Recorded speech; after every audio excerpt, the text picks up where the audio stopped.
அப்போஸ்தலனாகிய பவுல் கலாத்தியருக்கு எழுதின நிருபம். முதலாம் அதிகாரம். மனுஷராலும் அல்ல, மனுஷன் மூலமாயும் அல்ல, இயேசு கிறிஸ்துவினாலும் அவரை மரித்தோரிலிருந்து எழுப்பின பிதாவாகிய தேவனாலும் அப்போஸ்தலனாயிருக்கிற பவுலாகிய நானும் என்னுடனே கூட இருக்கிற சகோதரர் எல்லாரும் கலாத்தியா நாட்டிலுள்ள சபைகளுக்கு எழுதுகிறதாவது: பிதாவாகிய தேவனாலும் நம்முடைய கர்த்தராகிய இயேசு கிறிஸ்துவினாலும் உங்களுக்கு கிருபையும் சமாதானமும் உண்டாவதாக. அவர் நம்மை இப்பொழுதிருக்கிற பொல்லாத பிரபஞ்சத்தினின்று விடுவிக்கும்படி நம்முடைய பிதாவாகிய தேவனுடைய சித்தத்தின்படியே நம்முடைய பாவங்களுக்காக தம்மை தாமே ஒப்புக்கொடுத்தார். அவருக்கு என்றென்றைக்குமுள்ள சதா காலங்களிலும் மகிமை உண்டாவதாக. ஆமேன். உங்களை கிறிஸ்துவின் கிருபையினாலே அழைத்தவரை நீங்கள் இவ்வளவு சீக்கிரமாய் விட்டு வேறொரு சுவிசேஷத்திற்கு திரும்புகிறதை பற்றி நான் ஆச்சரியப்படுகிறேன். வேறொரு சுவிசேஷம் இல்லையே. சிலர் உங்களை கலகப்படுத்தி கிறிஸ்துவினுடைய சுவிசேஷத்தை புரட்ட மனதாயிருக்கிறார்களே அல்லாமல் வேறல்ல. நாங்கள் உங்களுக்கு பிரசங்கித்த சுவிசேஷத்தை அல்லாமல் நாங்களாவது, வானத்திலிருந்து வருகிற ஒரு தூதனாவது வேறொரு சுவிசேஷத்தை உங்களுக்கு பிரசங்கித்தால் அவன் சபிக்கப்பட்டவனாயிருக்க கடவன். முன் சொன்னது போல மறுபடியும் சொல்லுகிறேன். நீங்கள் ஏற்றுக்கொண்ட சுவிசேஷத்தை அல்லாமல் வேறொரு சுவிசேஷத்தை ஒருவன் உங்களுக்கு பிரசங்கித்தால் அவன் சபிக்கப்பட்டவனாயிருக்க கடவன். இப்பொழுது நான் மனுஷரையா தேவனையா யாரை நாடி போதிக்கிறேன்? மனுஷரையா பிரியப்படுத்த பார்க்கிறேன்? நான் இன்னும் மனுஷரை பிரியப்படுத்துகிறவனாயிருந்தால் நான் கிறிஸ்துவின் ஊழியக்காரன் அல்லவே. மேலும் சகோதரரே, என்னால் பிரசங்கிக்கப்பட்ட சுவிசேஷம் மனுஷருடைய யோசனையின் படியானதல்லவென்று உங்களுக்கு தெரிவிக்கிறேன். நான் அதை ஒரு மனுஷனால் பெற்றதுமில்லை, மனுஷனால் கற்றதுமில்லை. இயேசு கிறிஸ்துவே அதை எனக்கு வெளிப்படுத்தினார். நான் யூத மார்க்கத்தில் இருந்தபோது என்னுடைய நடக்கையை குறித்து கேள்விப்பட்டிருப்பீர்கள். தேவனுடைய சபையை நான் மிகவும் துன்பப்படுத்தி அதை பாழாக்கி என் ஜனத்தாரில் என் வயதுள்ள அநேகரை பார்க்கிலும் யூத மார்க்கத்திலே தேறினவனாய் என் பிதாக்களுடைய பாரம்பரிய நியமங்களுக்காக மிகவும் பக்தி வைராக்கியம் உள்ளவனாயிருந்தேன். அப்படியிருந்தும் நான் என் தாயின் வயிற்றில் இருந்தது முதல் என்னை பிரித்தெடுத்து தம்முடைய கிருபையினால் அழைத்த தேவன் தம்முடைய குமாரனை நான் புற ஜாதிகளிடத்தில் சுவிசேஷமாய் அறிவிக்கும் பொருட்டாக அவரை எனக்குள் வெளிப்படுத்த பிரியமாயிருந்தபோது உடனே நான் மாம்சத்தோடும் இரத்தத்தோடும் யோசனை பண்ணாமலும் எனக்கு முன்னே அப்போஸ்தலனானவர்களிடத்திலே எருசலேமுக்கு போகாமலும் அரபி தேசத்திற்கு புறப்பட்டு போய் மறுபடியும் தமஸ்கு ஊருக்கு திரும்பி வந்தேன். 3 வருஷம் சென்ற பின்பு பேதுருவை கண்டு கொள்ளும்படி நான் எருசலேமுக்கு போய் அவனிடத்தில் 15 நாள் தங்கியிருந்தேன். கர்த்தருடைய சகோதரனாகிய யாக்கோபை தவிர அப்போஸ்தலரில் வேறொருவரையும் நான் காணவில்லை. நான் உங்களுக்கு எழுதுகிற இவைகள் பொய்யல்லவென்று தேவனுக்கு முன்பாக நிச்சயமாய் சொல்லுகிறேன். பின்பு சீரியா சிலிசியா நாடுகளின் புறங்களில் வந்தேன். மேலும் யூதேயா தேசத்திலே கிறிஸ்துவுக்குள்ளான சபைகளுக்கு முகமறியாதவனாயிருந்தேன். முன்னே நம்மை துன்பப்படுத்தினவனே தான் அழிக்க தேடின விசுவாசத்தை இப்பொழுது பிரசங்கிக்கிறான் என்பதை மாத்திரம் அவர்கள் கேள்விப்பட்டிருந்து என்னை பற்றி தேவனை மகிமைப்படுத்தினார்கள்.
அப்போஸ்தலனாகிய பவுல் கலாத்தியருக்கு எழுதின நிருபம் 2ஆம் அதிகாரம். 14 வருஷம் சென்ற பின்பு நான் தீத்துவை கூட்டிக் கொண்டு பர்னபாவுடனே கூட மறுபடியும் எருசலேமுக்கு போனேன்.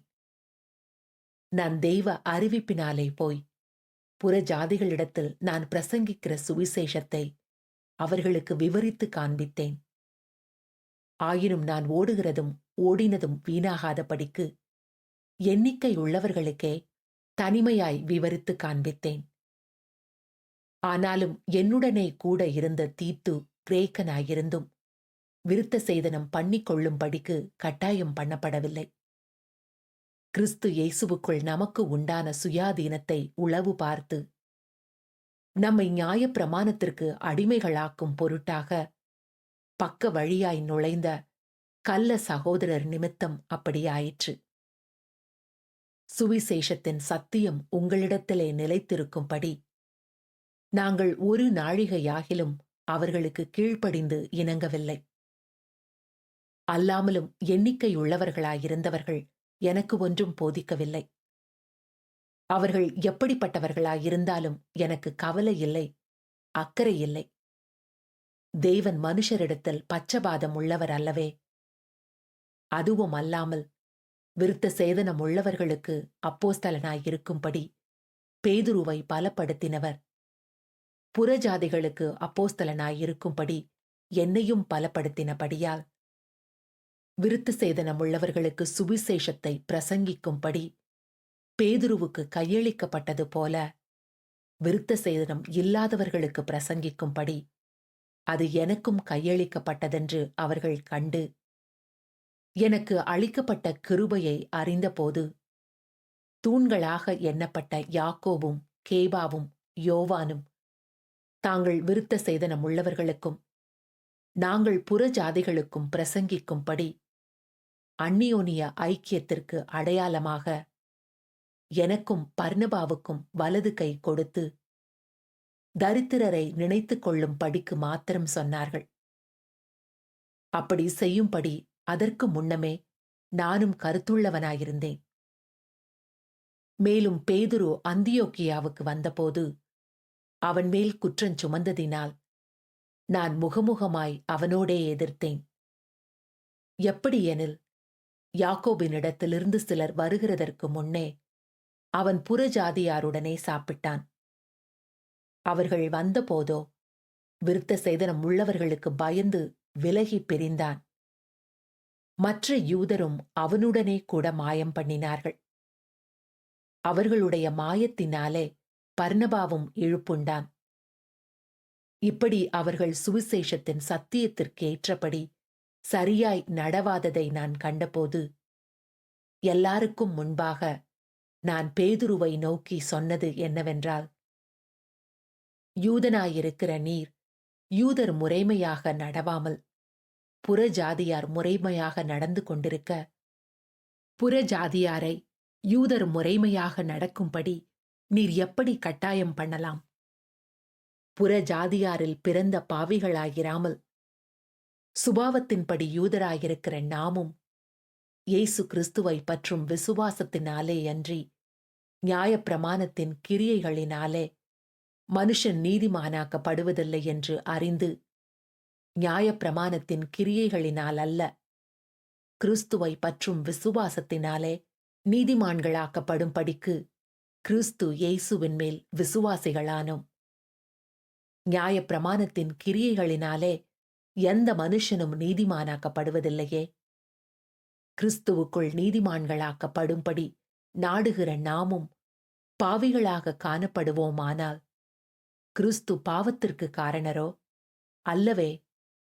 நான் இடித்து போட்டவைகளையே நான் மறுபடியும் கட்டினால் பிரமாணத்தை மீறுகிறவன் என்று காணப்படுவேன். தேவனுக்கென்று பிழைக்கும்படி நான் நியாயப்பிரமாணத்தினாலே நியாயப்பிரமாணத்திற்கு மரித்தேனே. கிறிஸ்துவுடனே கூட சிலுவையில் அறையப்பட்டேன். ஆயினும் பிழைத்திருக்கிறேன். இனி நான் அல்ல, கிறிஸ்துவே எனக்குள் பிழைத்திருக்கிறார். நான் இப்பொழுது மாமிசத்தில் பிழைத்திருக்கிறதோ, என்னில் அன்பு கூர்ந்து எனக்காக தம்மை தாமே ஒப்புக்கொடுத்த தேவனுடைய குமாரனை பற்றும் விசுவாசத்தினாலே பிழைத்திருக்கிறேன். நான் தேவனுடைய கிருபையை விருதாவாக்குகிறதில்லை. நீதியானது நியாயப்பிரமாணத்தினாலே வருமானால் கிறிஸ்து மரித்தது வீணாயிருக்குமே.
அப்போஸ்தலனாகிய பவுல் கலாத்தியருக்கு எழுதின நிருபம் 3ஆம் அதிகாரம். புத்தியில்லாத கலாத்தியரே, நீங்கள் சத்தியத்திற்கு கீழ்ப்படியாமற் போகத்தக்கதாக உங்களை மயக்கினவன் யார்? இயேசு கிறிஸ்து சிலுவையில் அறையப்பட்டவராக உங்கள் கண்களுக்கு முன் பிரத்தியட்சமாய் உங்களுக்குள்ளே வெளிப்படுத்தப்பட்டிருந்தாரே. ஒன்றை மாத்திரம் உங்களிடத்தில் அறிய விரும்புகிறேன். நியாயப்பிரமாணத்தின் கிரியைகளினாலேயோ விசுவாச கேள்வியினாலேயோ எதினாலே ஆவியை பெற்றீர்கள்? ஆவியினாலே ஆரம்பம் பண்ணின நீங்கள் இப்பொழுது மாமிசத்தினாலே முடிவு பெறப் போகிறீர்களோ? நீங்கள் இத்தனை புத்தியினரா? இத்தனை பாடுகளையும் வீணாய்ப்பட்டீர்களோ? அவைகள் வீணாய் போயிற்றே. அன்றியும் உங்களுக்கு ஆவியை அளித்து உங்களுக்குள்ளே அற்புதங்களை நடப்பிக்கிறவர் அதை நியாயப்பிரமாணத்தின் கிரியைகளினாலேயோ விசுவாச கேள்வியினாலேயோ எதினாலே செய்கிறார்? அப்படியே ஆபிரகாம் தேவனை விசுவாசித்தான், அது அவனுக்கு நீதியாக எண்ணப்பட்டது. ஆகையால் விசுவாச மார்க்கத்தார் எவர்களோ அவர்களே ஆபிரகாமின் பிள்ளைகளென்று அறிவீர்களாக. மேலும் தேவன் விசுவாசத்தினாலே புற ஜாதிகளை நீதிமான்களாக்குகிறார் என்று வேதம் முன்னாகக் கண்டு, உனக்குள் சகல ஜாதிகளும் ஆசீர்வதிக்கப்படும் என்று ஆபிரகாமுக்கு சுவிசேஷமாய் முன்னறிவித்தது. அந்தபடி விசுவாச மார்க்கத்தார் விசுவாசமுள்ள ஆபிரகாமுடனே ஆசீர்வதிக்கப்படுகிறார்கள். நியாயப்பிரமாணத்தின் கிரியைக்காரராகிய யாவரும் சாபத்திற்குட்பட்டிருக்கிறார்கள். நியாயப்பிரமாண புஸ்தகத்தில் எழுதப்பட்டவைகளையெல்லாம் செய்யத்தக்கதாக அவைகளில் நிலைத்திராதவன் எவனோ அவன் சபிக்கப்பட்டவன் என்று எழுதியிருக்கிறதே. நியாயப்பிரமாணத்தினாலே ஒருவனும் தேவனிடத்தில் நீதிமானாகிறதில்லை என்பது வெளியரங்கமாயிருக்கிறது. ஏனெனில் விசுவாசத்தினாலே நீதிமான் பிழைப்பான் என்று எழுதியிருக்கிறதே. நியாயப்பிரமாணமோ விசுவாசத்திற்குரியதல்ல. அவைகளை செய்கிற மனுஷனே அவைகளால் பிழைப்பான். மரத்திலே தூக்கப்பட்ட எவனும் சபிக்கப்பட்டவன் என்று எழுதியிருக்கிறபடி கிறிஸ்து நமக்காக சாபமாகி நியாயப்பிரமாணத்தின் சாபத்திற்கு நம்மை நீங்கலாக்கி மீட்டுக் கொண்டார். ஆபிரகாமுக்கு உண்டான ஆசீர்வாதம் கிறிஸ்து இயேசுவினால் புற ஜாதிகளுக்கு வரும்படியாகவும், ஆவியை குறித்து சொல்லப்பட்ட வாக்குத்தத்தத்தை நாம் விசுவாசத்தினாலே பெறும்படியாகவும் இப்படி ஆயிற்று. சகோதரரே, மனுஷர் முறைமையின்படி சொல்லுகிறேன். மனுஷர்களுக்குள்ளே உறுதிப்படுத்தப்பட்ட உடன்படிக்கையை ஒருவனும் தள்ளுகிறதுமில்லை, அதனோடே ஒன்றையும் கூட்டுகிறதுமில்லை. ஆபிரகாமுக்கும் அவனுடைய சந்ததிக்கும் வாக்குத்தத்தங்கள் பண்ணப்பட்டன. சந்ததிகளுக்கு என்று அநேகரை குறித்து சொல்லாமல் உன் சந்ததிக்கு என்று ஒருவனை குறித்து சொல்லியிருக்கிறார். அந்த சந்ததி கிறிஸ்துவே. ஆதலால் நான் சொல்லுகிறதென்னவெனில், கிறிஸ்துவை முன்னிட்டு தேவனால் முன் உறுதிப்படுத்தப்பட்ட உடன்படிக்கையை 430 வருஷத்துக்கு பின்பு உண்டான நியாயப்பிரமாணமானது தள்ளி வாக்குத்தத்தத்தை வியர்த்தமாக்க மாட்டாது. அன்றியும் சுதந்திரமானது நியாயப்பிரமாணத்தினாலே உண்டானால் அது வாக்குத்தத்தத்தினாலே உண்டாயிராது. தேவன் அதை ஆபிரகாமுக்கு வாக்குத்தத்தத்தினாலே அருளி செய்தாரே. அப்படியானால் நியாயப்பிரமாணத்தின் நோக்கம் என்ன? வாக்குத்தத்தத்தை பெற்ற சந்ததி வரும் அளவும் அது அக்கிரமங்களின் நிமித்தமாக கூட்டப்பட்டு தேவதூதரை கொண்டு மத்தியஸ்தன் கையிலே கட்டளையிடப்பட்டது. மத்தியஸ்தன் ஒருவனுக்குரியவன் அல்ல, தேவனோ ஒருவர். அப்படியானால் நியாயப்பிரமாணம் தேவனுடைய வாக்குத்தத்தங்களுக்கு விரோதமா? அல்லவே. உயிரை கொடுக்கத்தக்க நியாயப்பிரமாணம் அருளப்பட்டிருந்ததானால் நீதியானது நியாயப்பிரமாணத்தினால் உண்டாயிருக்குமே. அப்படி இராதபடியால் இயேசு கிறிஸ்துவை பற்றும் விசுவாசத்தினாலே பலிக்கிற வாக்குத்தத்தம் விசுவாசமுள்ளவர்களுக்கு அளிக்கப்படும்படி வேதம் எல்லாரையும் ஏகமாய் பாவத்தின் கீழ் அடைத்து போட்டது.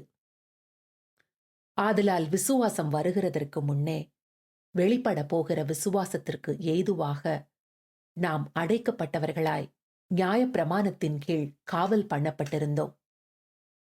இவ்விதமாக நாம் விசுவாசத்தினாலே நீதிமான்களாக்கப்படுவதற்கு நியாயப்பிரமாணம் நம்மை கிறிஸ்துவனிடத்தில் வழி நடத்துகிற உபாத்தியாயிருந்தது. விசுவாசம் வந்த பின்பு நாம் உபாத்திக்கு கீழானவர்கள் அல்லவே. நீங்கள் எல்லாரும் கிறிஸ்து இயேசுவை பற்றும் விசுவாசத்தினால் தேவனுடைய புத்திரராயிருக்கிறீர்களே. ஏனெனில் உங்களில் கிறிஸ்துவுக்குள்ளாக ஞானஸ்தானம் பெற்றவர்கள் எத்தனை பேரோ அத்தனை பேரும் கிறிஸ்துவை தரித்துக் கொண்டீர்களே. யூதன் என்றும் கிரேக்கன் என்றும் இல்லை, அடிமை என்றும் சுயாதீனன் என்றும் இல்லை, ஆண் என்றும் பெண் என்றும் இல்லை. நீங்கள் எல்லாரும் கிறிஸ்து இயேசுவுக்குள் ஒன்றாயிருக்கிறீர்கள். நீங்கள் கிறிஸ்துவின் உடையவர்களானால் ஆபிரகாமின் சந்ததியாராயும் வாக்குத்தத்தத்தின்படி சுதந்திரராயும் இருக்கிறீர்கள்.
அப்போஸ்தலனாகிய பவுல் கலாத்தியருக்கு எழுதின நிருபம் 4ஆம் அதிகாரம்.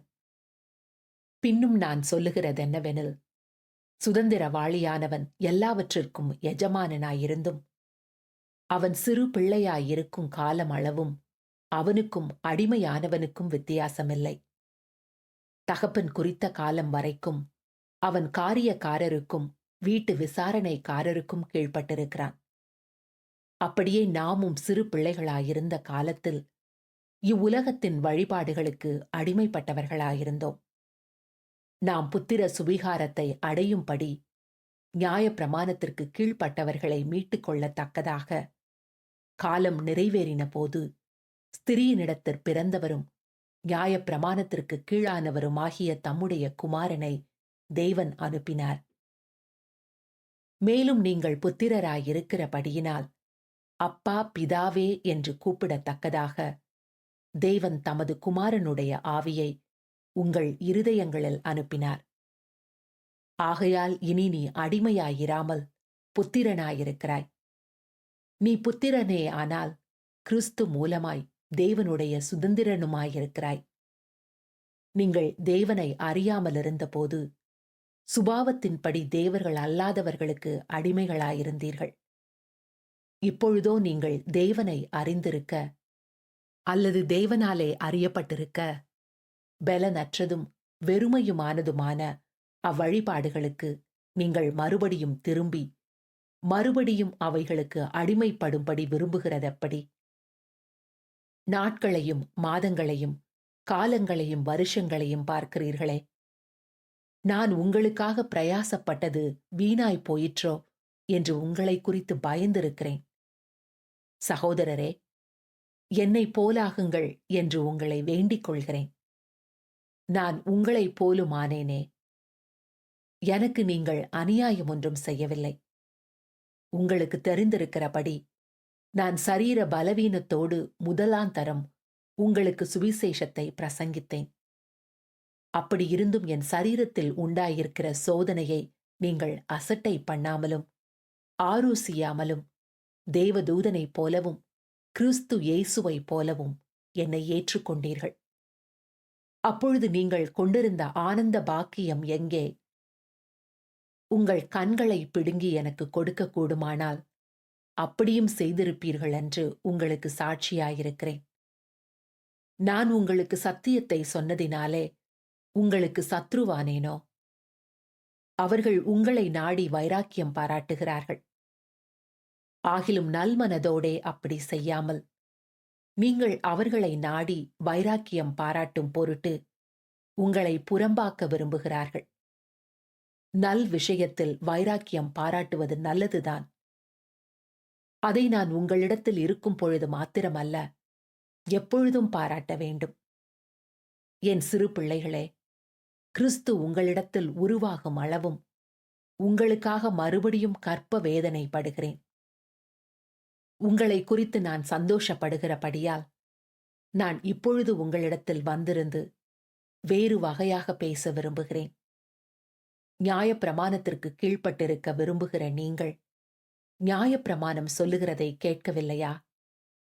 இதை எனக்கு சொல்லுங்கள். ஆபிரகாமுக்கு 2 குமாரர் இருந்தார்கள் என்று எழுதியிருக்கிறது. ஒருவன் அடிமையானவளிடத்தில் பிறந்தவன், ஒருவன் சுயாதீனம் உள்ளவளிடத்தில் பிறந்தவன். அடிமையானவளிடத்தில் பிறந்தவன் மாம்சத்தின்படி பிறந்தான். சுயாதீனம் உள்ளவளிடத்தில் பிறந்தவன் வாக்குத்தத்தத்தின்படி பிறந்தான். இவைகள் ஞான அர்த்தமுள்ளவைகள். அந்த ஸ்திரீகள் 2 ஏற்பாடுகளாம். ஒன்று சீனாய் மலையில் உண்டான ஏற்பாடு. அது அடிமைத்தனத்திற்குள்ளாக பிள்ளை பெறுகிறது. அது ஆகார் என்பவள்தானே. ஆகார் என்பது அரபி தேசத்தில் உள்ள சீனாய் மலை. அந்த ஆகார் இப்பொழுது இருக்கிற எருசலேமுக்கு சரி. இவள் தன் பிள்ளைகளோடே கூட அடிமைப்பட்டிருக்கிறாளே. மேலான எருசலேமோ சுயாதீனமுள்ளவள். அவளே நம்மெல்லாருக்கும் தாயானவள். அந்தபடி பிள்ளை பெறாத மலடியே மகிழ்ந்திரு. கற்ப வேதனை படாதவளே களிப்பாய் எழும்பி ஆர்ப்பரி. புருஷன் உள்ளவளை பார்க்கிலும் அநாத ஸ்திரிக்கே அதிக பிள்ளைகள் உண்டு என்று எழுதியிருக்கிறது. சகோதரரே, நாம் ஈசாக்கை போல வாக்குத்தத்தத்து பிள்ளைகளாயிருக்கிறோம். ஆகிலும் மாம்சத்தின்படி பிறந்தவன் ஆவியின்படி பிறந்தவனை அப்பொழுது துன்பப்படுத்தினது போல இப்பொழுதும் நடந்து வருகிறது. இதை குறித்து வேதம் என்ன சொல்லுகிறது? அடிமையானவளின் மகன் சுயாதீனமுள்ளவளுடைய குமாரனோடே சுதந்திரவாளியாயிருப்பதில்லை.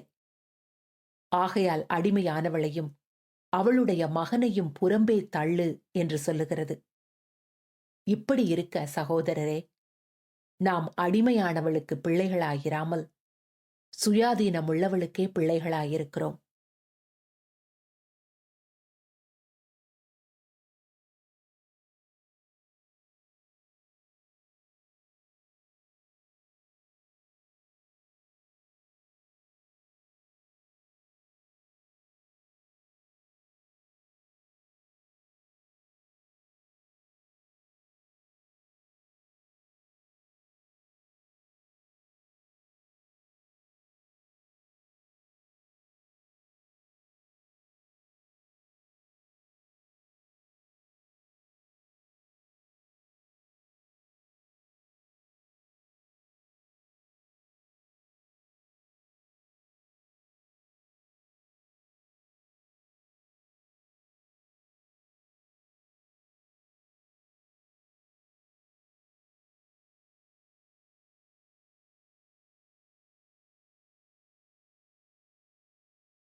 அப்போஸ்தலனாகிய பவுல் கலாத்தியருக்கு எழுதின நிருபம் 5ஆம் அதிகாரம்.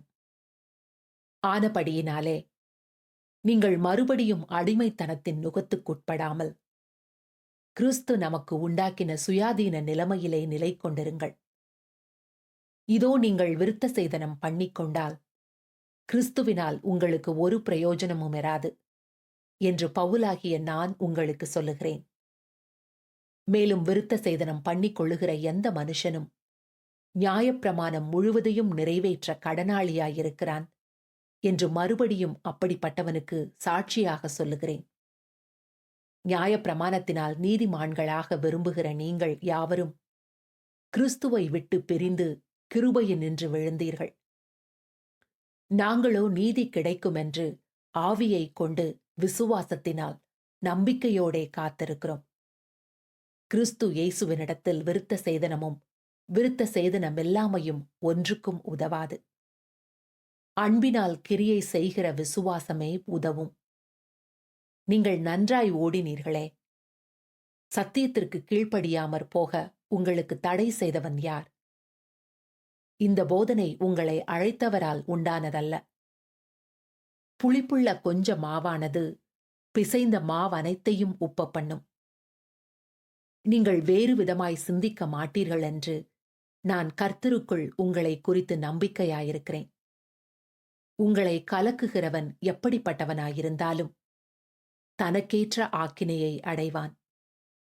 சகோதரரே, இதுவரைக்கும் நான் விருத்த சேதனத்தை பிரசங்கிக்கிறவனாயிருந்தால் இதுவரைக்கும் என்னத்திற்கு துன்பப்படுகிறேன்? அப்படியானால் சிலுவையைப் பற்றி வரும் இடரல் ஒழிந்திருக்குமே. உங்களை கலக்குகிறவர்கள் தரிப்புண்டு போனால் நலமாயிருக்கும். சகோதரரே, நீங்கள் சுயாதீனத்திற்கு அழைக்கப்பட்டீர்கள். இந்த சுயாதீனத்தை நீங்கள் மாமிசத்திற்கு ஏதுவாக அனுசரியாமல் அன்பினாலே ஒருவருக்கொருவர் ஊழியம் செய்யுங்கள். உன்னிடத்தில் நீ அன்பு கூறுவது போல பிறனிடத்திலும் அன்பு கூறுவாயாக என்கிற இந்த ஒரே வார்த்தையிலே நியாயப்பிரமாணம் முழுவதும் நிறைவேறும். நீங்கள் ஒருவரை ஒருவர் கடிந்து பட்சித்தீர்களானால் அழிவீர்கள். அப்படி ஒருவரால் ஒருவர் அழிக்கப்படாதபடிக்கு எச்சரிக்கையாயிருங்கள். பின்னும் நான் சொல்லுகிறதென்னவென்றால், ஆவிக்கேற்றபடி நடந்து கொள்ளுங்கள். அப்பொழுது மாம்ச இச்சையை நிறைவேற்றாதிருப்பீர்கள். மாம்சம் ஆவிக்கு விரோதமாகவும் ஆவி மாம்சத்துக்கு விரோதமாகவும் இச்சிக்கிறது. நீங்கள் செய்ய வேண்டும் என்றிருக்கிறவைகளை செய்யாதபடிக்கு இவைகள் ஒன்றுக்கொன்று விரோதமாயிருக்கிறது. ஆவியினால் நடத்தப்படுவீர்களானால் நீங்கள் நியாயப்பிரமாணத்திற்கு கீழ்ப்பட்டவர்கள் அல்ல. மாம்சத்தின் கிரியைகள் வெளியரங்கமாயிருக்கின்றன. அவைகள் விபச்சாரம், வேசித்தனம், அசுத்தம், காமவிகாரம், விக்கிரக ஆராதனை, பில்லி சூனியம், பகைகள், விரோதங்கள், வைராக்கியங்கள், கோபங்கள், சண்டைகள், பிரிவினைகள், மார்க்க பேதங்கள், பொறாமைகள், கொலைகள், வெறிகள், களியாட்டுகள் முதலானவைகளே. இப்படிப்பட்டவைகளை செய்கிறவர்கள் தேவனுடைய ராஜ்யத்தை சுதந்தரிப்பதில்லை என்று முன்னே நான் சொன்னது போல இப்பொழுதும் உங்களுக்கு சொல்லுகிறேன். ஆவியின் கனியோ அன்பு, சந்தோஷம், சமாதானம், நீடிய பொறுமை, தயவு, நற்குணம், விசுவாசம், சாந்தம், இச்சையடக்கம். இப்படிப்பட்டவைகளுக்கு விரோதமான பிரமாணம் ஒன்றுமில்லை. கிறிஸ்துவினுடையவர்கள் தங்கள் மாம்சத்தையும் அதன் ஆசை இச்சைகளையும் சிலுவையில் அறைந்திருக்கிறார்கள். நாம் ஆவியினாலே பிழைத்திருந்தால் ஆவிக்கேற்றபடி நடக்கவும் கடவோம்.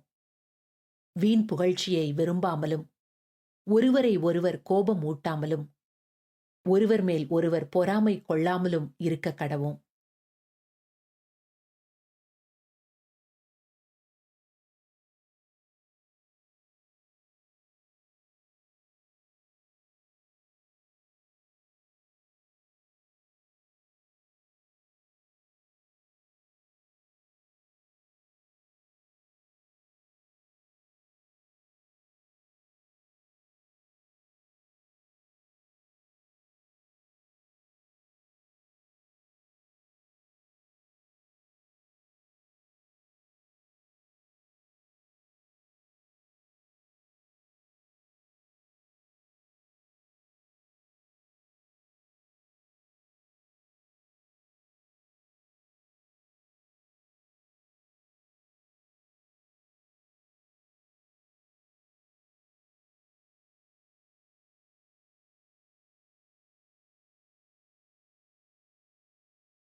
அப்போஸ்தலனாகிய பவுல் கலாத்தியருக்கு எழுதின நிருபம் 6ஆம் அதிகாரம். சகோதரரே, ஒருவன் யாதொரு குற்றத்தில் அகப்பட்டால் ஆவிக்குரியவர்களாகிய நீங்கள் சாந்தமுள்ள ஆவியோடே அப்படிப்பட்டவனை சீர்பொருந்த பண்ணுங்கள். நீயும் சோதிக்கப்படாத படிக்கு உன்னை குறித்து எச்சரிக்கையாயிரு. ஒருவர் பாரத்தை ஒருவர் சுமந்து இப்படியே கிறிஸ்துவனுடைய பிரமாணத்தை நிறைவேற்றுங்கள். ஒருவன் தான் ஒன்றுமில்லாதிருந்தும் தன்னை ஒரு பொருட்டென்று எண்ணினால் தன்னைத்தானே வஞ்சிக்கிறவனாவான். அவனவன் தன் தன் சுய கிரியையை சோதித்து பார்க்க கடவன்.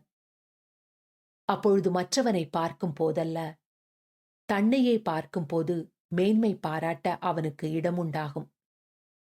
அவனவன் தன் தன் பாரத்தை சுமப்பானே. மேலும் திருவசனத்தில் உபதேசிக்கப்படுகிறவன் உபதேசிக்கிறவனுக்கு சகல நன்மைகளிலும் பகிர்ந்து கொடுக்க கடவன். மோசம் போகாதிருங்கள். தேவன் தம்மை பரியாசம் பண்ண ஒட்டார். மனுஷன் எதை விதைக்கிறானோ அதையே அறுப்பான். தன் மாம்சத்திற்கென்று விதைக்கிறவன் மாம்சத்தினால் அழிவை அறுப்பான். ஆவிக்கென்று விதைக்கிறவன் ஆவியினாலே நித்திய ஜீவனை அறுப்பான். நன்மை செய்கிறதில் சோர்ந்து போகாமல் இருப்போமாக. நாம் தளர்ந்து போகாதிருந்தால் ஏற்ற காலத்தில் அறுப்போம். ஆகையால் நமக்கு கிடைக்கும் சமயத்திற்கு தக்கதாக யாவருக்கும், விசேஷமாக விசுவாச குடும்பத்தார்களுக்கும் நன்மை செய்ய கடவோம். என் கையெழுத்தாய் எவ்வளவு எழுதினேன் என்று பாருங்கள். மாம்சத்தின்படி நல் வேஷமாய் காணப்பட விரும்புகிறவர்கள் எவர்களோ அவர்கள் தாங்கள் கிறிஸ்துவனுடைய சிலுவையின் நிமித்தம் துன்பப்படாத படிக்கே உங்களை விருத்த சேதனம் பண்ணிக்கொள்ள கட்டாயம் பண்ணுகிறார்கள். விருத்த சேதனம் அடைந்திருக்கிற அவர்களும் நியாயப்பிரமாணத்தை கைக்கொள்ளாமல் இருக்கிறார்கள். அப்படியிருந்தும் அவர்கள் உங்கள் மாம்சத்தை குறித்து மேன்மை பாராட்டும் படிக்கு நீங்கள் விருத்த சேதனம் பண்ணிக்கொள்ள வேண்டுமென்று விரும்புகிறார்கள். நானோ நம்முடைய கர்த்தராகிய இயேசு கிறிஸ்துவின் சிலுவையை குறித்தேயல்லாமல் வேறொன்றையும் குறித்து மேன்மை பாராட்டாதிருப்பேனாக. அவரால் உலகம் எனக்கு சிலுவையில் அறையுண்டிருக்கிறது. நானும் உலகத்திற்கு சிலுவையில் அறையுண்டிருக்கிறேன். கிறிஸ்து இயேசுவுக்குள் விருத்த சேதனமும் ஒன்றுமில்லை, விருத்த சேதனமில்லாமையும் ஒன்றுமில்லை. புது சிருஷ்டியே காரியம். இந்த பிரமாணத்தின்படி நடக்கிறவர்கள் எவர்களோ அவர்களுக்கும் தேவனுடைய இஸ்ரவேலருக்கும் சமாதானமும் இரக்கமும் உண்டாயிருப்பதாக. இனிமேல் ஒருவனும் எனக்கு வருத்தம் உண்டாக்காதிருப்பானாக. கர்த்தராகிய இயேசுவனுடைய அச்ச அடையாளங்களை நான் என் சரீரத்திலே தரித்துக் கொண்டிருக்கிறேன். சகோதரரே, நம்முடைய கர்த்தராகிய இயேசு கிறிஸ்துவின் கிருபை உங்கள் ஆவியுடனே கூட இருப்பதாக. ஆமேன்.